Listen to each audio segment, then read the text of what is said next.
Christophe Bosquet, bonjour.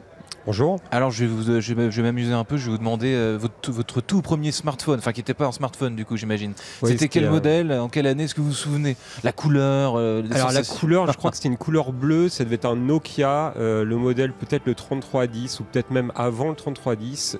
Et c'était en quelle année? Ça devait être dans les années 96, 97, je ne sais plus exactement. C'est à peu près dans cette période-là. Est-ce qu'aujourd'hui ce fameux modèle de Nokia traîne encore dans un de vos tiroirs? Alors je pense qu'il doit être encore dans un placard avec le problème de le jeter en se disant que non, c'était quelque chose d'important à l'époque et qui ne servira sûrement plus jamais, mais en tout cas, voilà, par nostalgie, c'est des choses qu'on garde. Ça fait partie de l'histoire.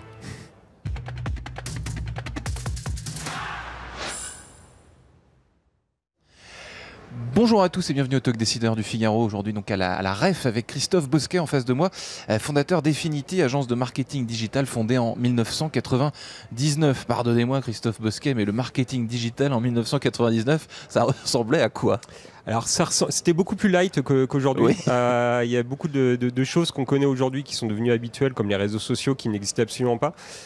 Mais il y a aussi beaucoup de choses. Qu'est-ce qui existait à l'époque justement? Alors, c'est ça la question. Internet Oui. existait, les sites web existaient déjà, Ouais. et il existait des choses qui redeviennent aujourd'hui d'actualité, comme les forums. Donc aujourd'hui on parle des forums de Reddit, mais à l'époque il existait déjà beaucoup de forums qui existaient sur le forums. C'était les débuts d'Internet. Ça fait partie des débuts d'Internet. Ça a été un petit peu masqué, enfin ça a pris beaucoup moins de place avec les réseaux sociaux. Et ça redevient d'actualité. Et pourquoi ça redevient d'actualité? Parce que c'est des lieux communautaires. En fait, Ouais. parce que de plus en plus le digital et la consommation digitale devient communautaire. Ouais. Donc dans les années 99, 2000, 2001, on appelait ça des tribus. Ce terme a totalement disparu et aujourd'hui on appelle ça des communautés. Et en fait le digital, alors déjà par rapport au fait de nombre de personnes et les gens qui ont besoin d'être rassemblés par rapport à des centres d'intérêt communs, se rassemblent autour de forums, autour de réseaux sociaux, autour de créateurs, autour de sites web et autour d'applications mobiles. Et c'est des choses qui expliquent un peu l'évolution du digital, mais il y avait déjà ces prémices dans les années... C'est amusant. Parce que ce côté tribu, ce côté communautaire que vous décrivez, on l'avait au tout début et on l'a perdu ensuite. Ouais. Et là, on est en train de le retrouver. Ouais, c'est vraiment une évolution. Et donc, c'est pour ça qu'il y a beaucoup de choses et des pratiques qu'on a pu mettre en place en 2000-2001, qu'on avait mis un peu de côté, qu'on avait mis un peu à la poubelle et en fait qui aujourd'hui redeviennent d'actualité. Alors, avec un marché qui est beaucoup plus gros qu'à l'époque, avec des technologies qui sont beaucoup plus avancées qu'à l'époque. L'intelligence artificielle, la vidéo sont beaucoup plus fortes. Déjà, il y en avait certains qui n'existaient absolument pas à l'époque, mais c'est des choses qui nous permettent d'aller beaucoup plus loin que ce qu'on pouvait faire au début des années 2000. Parce qu'à l'époque, il y avait du texte en réalité. Il y avait du texte, il y avait des images, mais c'était assez light. C'était pas des vidéos, c'était des gifs animés. Voilà, c'était... un peu vintage, voilà. Le côté vintage du GIF qu'aujourd'hui on peut aimer, pourquoi pas. Vous êtes ingénieur de formation, vous, Christophe Bosquet. Qu'est-ce qui vous a poussé à l'époque, en 1999, vers ce chemin-là, quand on est ingénieur et qu'on voit évidemment, mais 99, 2000, la bulle Internet, etc. J'imagine que c'est ça, mais qu'est-ce qui vraiment vous a donné le déclic pour entreprendre dans cet univers-là? Il y a eu plusieurs étapes. C'est dans la période où j'étais ingénieur, donc j'ai beaucoup utilisé Internet parce que c'était les débuts. J'ai travaillé chez un opérateur Internet donc, qui n'existe plus depuis, qui s'appelle Euphonie, enfin qui s'appelait à l'époque Infony, et donc ça m'a permis de mettre vraiment les mains dans le cambouis de comment fonctionne Internet. J'ai fait une rencontre avec un de mes anciens associés, François Deltour, qui avait créé une agence web et qui a permis d'échanger, de rentrer dans cet univers et en échangeant ensemble de créer ce qui était la première plateforme d'affiliation donc du marketing digital, première plateforme d'affiliation en Europe et qu'on a créé ensemble et qui par la suite est devenu Efinity et qui au-delà de l'affiliation fait également de l'influence, du social ads, du search ads et tous les métiers du marketing digital. J'allais vous demander justement, donc en 99 vous l'avez dit, c'était assez, la matière était là mais c'était assez... il n'y avait pas 1000 trucs. En 25 ans, là, comment ça a évolué, comment votre société a évolué petit à petit finalement? J'imagine qu'elle a évolué au gré de cette écume d'Internet qui s'est transformée petit à petit, parce que finalement, c'est pas vous qui avez fait les tendances, c'est vous qui les avez suivies et qui les avez appréhendées. Et on est, avec petite modestie, mais on essaie quand même aussi d'appuyer le fait qu'il y ait les tendances qui prennent plus de poids. Alors des fois avec des réussites, des fois avec des échecs. Il y a une période exemple, un échec cuisant. Un échec, les widgets. Il y a une période sur Internet, on disait que tout Internet allait devenir une plateforme de widgets. Donc on avait créé une plateforme de widgets, de distribution de widgets. Bon, ça n'est jamais arrivé. Et l'échec des widgets, parce que je m'en souviens bien, en effet, comment on l'explique les gens? Parce que c'était peut-être trop compliqué pour l'usage. Et en plus, arrivé à peu près au même moment, sont arrivés les smartphones, les vrais smartphones, pas les Nokia, dont je parlais juste avant, mais les vrais smartphones. Et donc, les applications mobiles ont totalement mis à la poubelle sont les vrais widgets. Ouais. Et donc en fait c'est un des secteurs sur lesquels on a essayé d'innover à l'époque.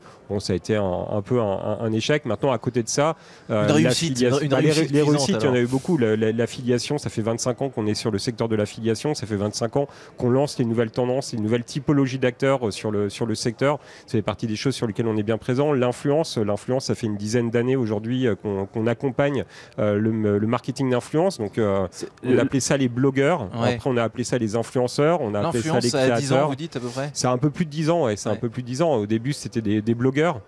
Et si je reviens sur l'histoire même il y a 25 ans, nous les premiers éditeurs avec qui on travaillait il y a 25 ans, c'était des sites perso. Qui en réalité étaient les prémices des blogueurs, des gens qui faisaient un site perso et qui racontaient un peu leur vie, qui racontaient leur passion, ce qu'ensuite on a appelé des blogueurs. Donc c'était déjà une forme d'influencer des gens qui s'adressent à une communauté qui les suit et qui leur permet de suivre une actualité, de suivre des conseils. C'est les premiers inscrits sur Twitter, des choses comme ça. C'était en effet, peut-être pas 10 ans, mais un peu plus. Alors vos premiers clients justement, qui sont-ils? Alors là, avant les influenceurs, qui sont-ils les tout premiers clients Les premiers clients alors le premier client de Definity il y a 25 ans, c'était Thomson Multimédia pour vendre des radios faites par Philippe Stark sur Internet. Donc c'était en 99-2000. Bon, c'était compliqué parce que le e-commerce en 99-2000 était quand même petit. Vendre des radios Philippe Stark sur Internet pour Thomson Multimédia. Bon, c'était notre tout premier client, qui était quand même une belle référence. Ensuite, on avait lancé un site qui maintenant s'appelle Rakuten, mais qui à l'époque s'appelait Price Minister, qui a fait partie aussi, avec qui on travaille depuis maintenant quasiment 25 ans, depuis le lancement du site, et qu'on a accompagné. Et ça a été dans nos gros nouveaux clients, clients historiques. Et 25 ans après, ils sont toujours là. On les accompagne toujours. Combien de salariés vous avez aujourd'hui, Christophe Bosquet, et quel profil ont-ils? Alors aujourd'hui, on a une 60aine de salariés qui sont basés sur Paris, Roubaix, Bordeaux et Montpellier. Donc on a 4 bureaux en France. Les profils sont de différents types. On va avoir les profils autour du marketing et du commerce, qui sont les personnes qui vont s'occuper des campagnes, qui vont s'occuper de recruter des éditeurs, qui vont s'occuper de gérer des campagnes ads. Donc des gens qui sont plutôt autour du marketing et du relationnel. On va avoir des profils plutôt tech. Donc on a un centre R&D qui est basé à Bordeaux, sur lequel on va avoir des développeurs et des ingénieurs, c'est les besoins vraiment de toute l'évolution, toutes les technologies qu'on utilise sont des technologies qui sont développées en interne. Qu'est-ce qui explique que vous avez mis le R&D à Bordeaux, cette partie-là de vos salariés? Ce qu'il explique, c'est que notre directeur technique, il y a maintenant 16 ans, a eu sa femme attendait un enfant et il ne se voyait pas rester sur Paris. Et donc du coup il nous a dit je pars à Bordeaux, et on lui a dit bon, on va t'accompagner, tu pars à Bordeaux. En réalité tu vas monter le bureau sur Bordeaux. Et donc qui depuis est installé là-bas, et donc le moyen de se rappeler du nombre d'années d'ouverture de Bordeaux est juste de se rappeler l'âge du fils du directeur technique. Et c'est un moyen très simple de se rappeler que le bureau a commencé comme ça. Je m'attendais pas à cette réponse, c'est amusant. Et depuis en fait ça a été un point important parce que ça nous a permis aussi de mieux fidéliser les équipes sur Bordeaux. Bordeaux n'était pas... Bordeaux, elle vend en poupe en plus. Depuis. Mais il y a 16 ans, c'était pas du tout le même fonctionnement que depuis le Covid. Depuis le Covid, beaucoup de Parisiens sont partis s'installer à Bordeaux. À l'époque, c'était pas encore le cas. Des agences de marketing digital, il y en a pas mal aujourd'hui. Depuis encore, je reviens à cette date de 1999. Mais la concurrence au milieu de tout ça, comment vous faites pour... Est-ce que votre expérience, justement, le fait d'avoir été créé en 1999, c'est un plus par rapport aux petites agences là, qui se créent, qui se lancent comme ça, qui surfent sur l'IA, justement, justement sur ce genre de truc. Est-ce que l'expérience dans le digital, ça a un poids significatif? Oui, c'est un poids parce qu'il y a déjà des choses qu'on a pu voir il y a plusieurs années qu'on peut réutiliser ou qu'on peut adapter. Donc ça, c'est un point. L'autre point, c'est qu'en 25 ans, il a fallu qu'on s'adapte en permanence. Nous, on est indépendants, donc c'est aussi un autre point qui est important, c'est que comme on est indépendant, on doit être en permanence se challenger, on doit en permanence innover, on doit se remettre en question tout le temps. Là, on arrive à la période de la rentrée. Comme toutes les rentrées, c'est à quoi on va devoir s'attendre l'année prochaine. Et donc, on doit toujours... Et pour ça, l'expérience est assez importante parce que les premières années, on n'avait pas forcément ce rapport à ce challenge permanent. Maintenant, c'est tellement habituel pour nous, et de toute façon, on n'a pas le choix. Enfin, c'est juste, on n'a pas le choix. Face à nous, on a certains mastodontes qui sont des mastodontes américains. On est une boîte européenne et une petite taille, 60 personnes, sauf qu'on doit en permanence innover. Et donc, en fait, le maître mot, c'est vraiment l'innovation. On est toujours à la recherche, mais ce n'est pas une innovation uniquement technologique, c'est aussi l'innovation méthodologique, l'innovation dans la façon d'appréhender les choses, comment accompagner nos clients. Et ça, c'est vraiment un point important, de bien les comprendre et bien les accompagner. Et une veille permanente, j'imagine, sur ce qui se fait partout dans le monde.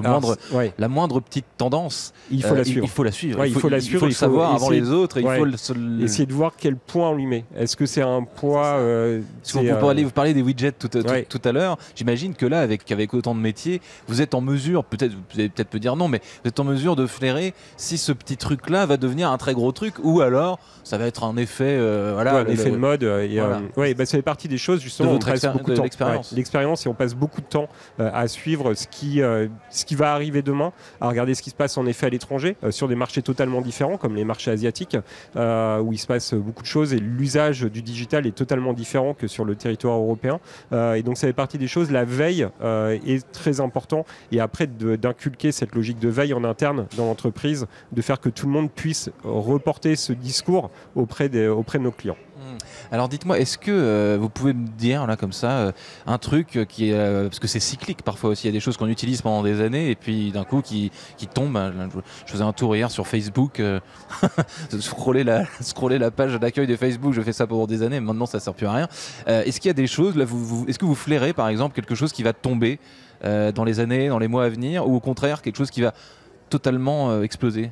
Alors, c'est pour beaucoup, ce que je vais dire est un peu une banalité, mais sauf qu'on vit là, en cette période, sur 2025-2026, une révolution qu'on n'a pas vécue depuis 25 ans. C'est-à-dire que le parallèle que je fais, c'est il y a 25 ans est arrivé le e-commerce, grosso modo, sérieusement, qui a totalement mis à la poubelle les catalogues papier. Voilà, ouais. On avait une culture de la VAD, le e-commerce est arrivé, ça a été une vraie révolution. Le e-commerce, c'est pas juste l'arrivée d'Internet, c'est vraiment le e-commerce a été une véritable révolution. En 2025-2026, on arrive à une nouvelle révolution qui est que le e-commerce est l'équivalent du catalogue papier d'il y a 25 ans. Donc, et on se prépare au social commerce et à l'IA commerce. Ouais. Le social commerce, donc TikTok Shop, les réseaux sociaux en règle générale, avec l'achat qui est totalement intégré, avec l'expérience d'achat, est une véritable révolution. Et l'IA commerce qui est en train d'arriver, avec Perplexity, avec ChatGPT Commerce, qui sont en train de se préparer, sont des véritables révolutions sur l'année à venir. Donc le e-commerce, la façon dont on consomme le e-commerce est quelque chose qui va beaucoup changer. Christophe Bosquet, vous avez fait une grande fête pour les 25 ans de votre société. Vous avez dit que ça vous a donné du peps pour les 25 années à venir. On se revoit dans 25 ans alors, Christophe Bosquet. Merci d'avoir répondu à mes questions. Merci, à bientôt. Quentin. À bientôt.